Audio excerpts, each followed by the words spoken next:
Human trafficking is in the international headlines after 35 adults and children were found in a container in England over the weekend.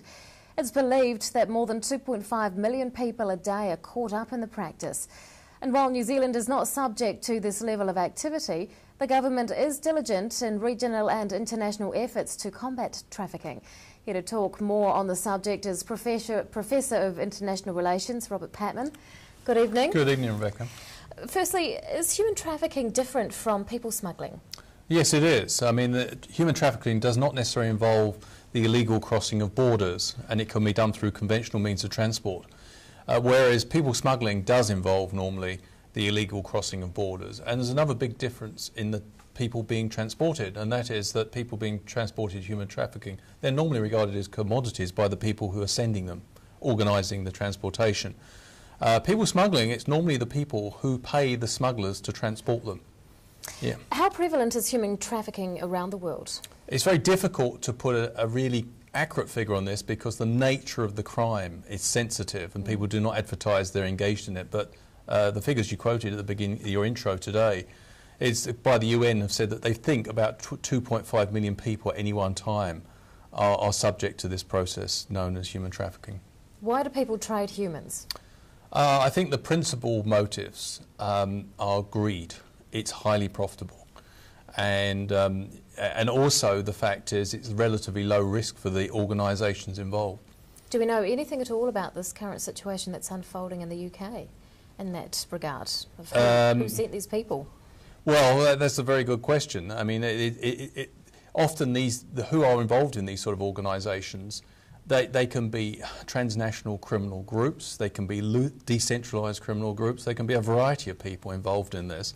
But as I said, at the risk of repetition, it is basically, trafficking is done for money, and there's big money in it. And one of the reasons is that because it's a transnational activity, which taps into all the potentialities that globalisation offers, that is, they're able to use email, all the sort of things that you have in globalisation. It's quite difficult for states to control it. What's happening internationally to combat the problem? Well, there was a protocol put together in 2003 to prevent human trafficking, especially against women and girls. 159 countries out of 193 have signed up to that.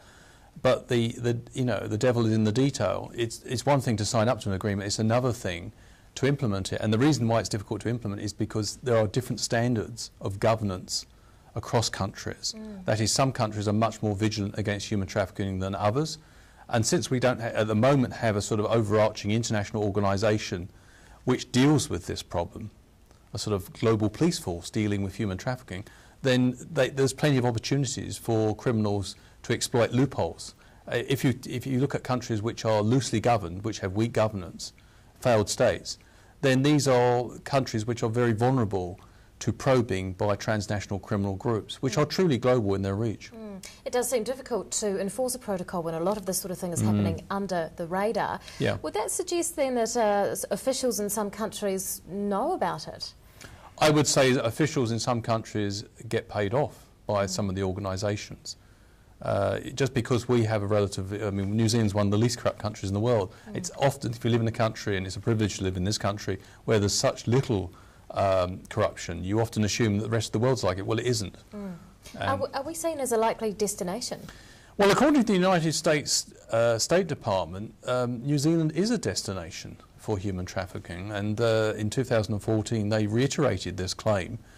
Two parts to this claim. One is that New Zealand is a place where women and young girls can be illegally smuggled into the country for sexual purposes. And secondly, there's been claims about labourers from Indonesia being brought into the country as forced migrants.